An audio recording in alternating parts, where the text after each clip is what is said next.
little bit of a cooking tutorial video, and we're gonna be making some homemade brownies.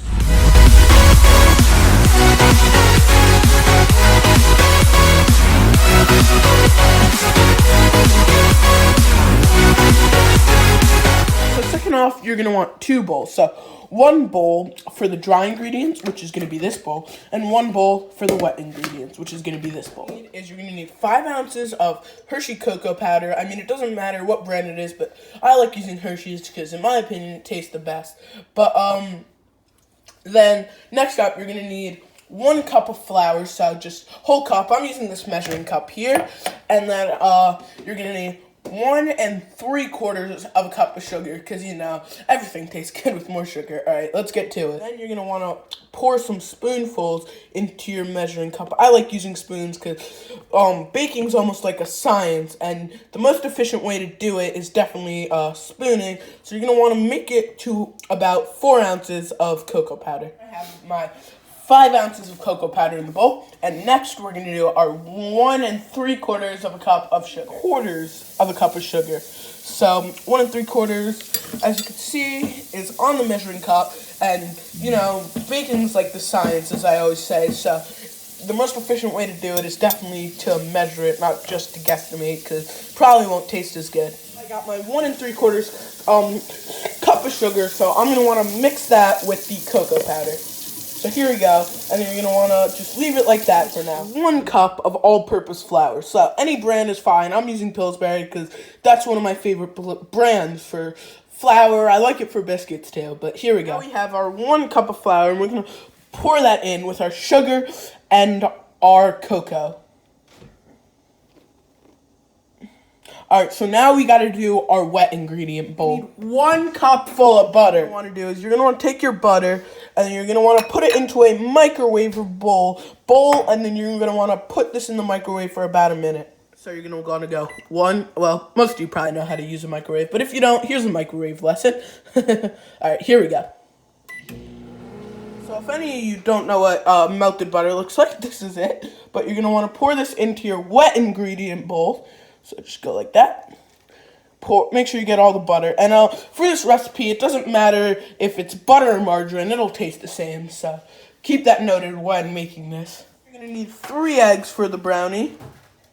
And then you're going to want to mix that with your wet ingredient bowl. You're going to want to crack the 3 eggs in the bowl with the butter. And then next, we're going to put our next wet ingredient. Now is pour your wet ingredient. You got to do it nice and carefully. Your wet ingredient, the egg and butter, in with all of the dry ingredients, and then you're going to want to stir it up. If you have an electric mixer, that's great, but you can just use a spoon or a whisk. But an electric mixer definitely does the job better, but either way, you'll be fine with this. Stir this about 200 times.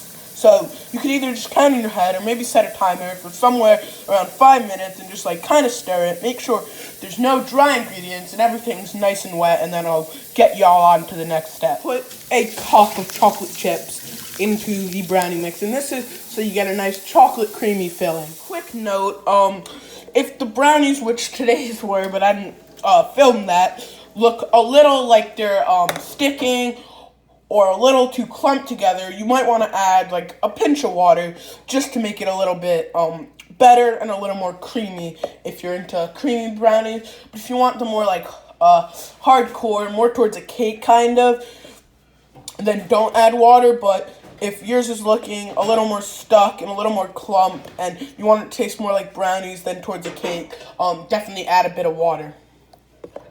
We get all this done, you're going to want to add your chocolate chips for a nice little creamy base, and you're just going to want to stir it in there, I'd say, for about another 5 minutes, and sometimes they'll stick to your mixing cup, but just use a spoon to try to get them all out. Put the brownie straight into the oven. You're going to bake it right into there. Here we go, and this is what it's going to look like when you take it out of the oven, and you're going to want to just stick a knife in there, and you obviously can't feel it through the video, but if it just kind of feels nice and hard, nice and balanced, and nothing really sticks to the knife here, then you're going to know you got some quality brownies, and just let them dry for a little bit, and or cool off. Excuse my bad language. But we're gonna do a bit of a taste test, and then that'll be it for this video. So here we go. We're gonna go do this taste test now. All right, guys. So right here in front of me, I have the brownie here. I'm gonna put it in my mouth and just kind of see how it tastes. So let's check it out and just see the taste test. Here we go.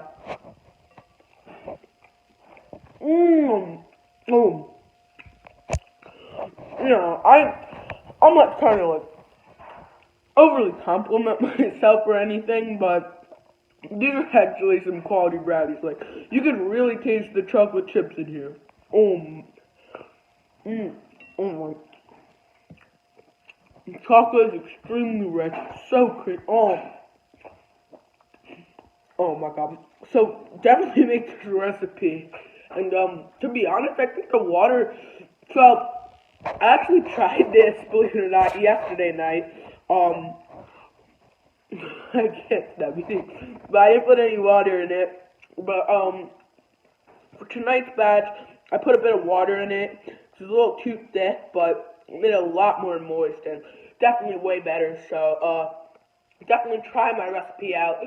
I'll put everything you need in the link in the description. So I hope you enjoyed. Peace, and if you make these, let me know how they taste. So, boy. Be the fam, that's what they call me.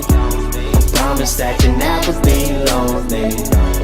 Be the fam, that's what they call me.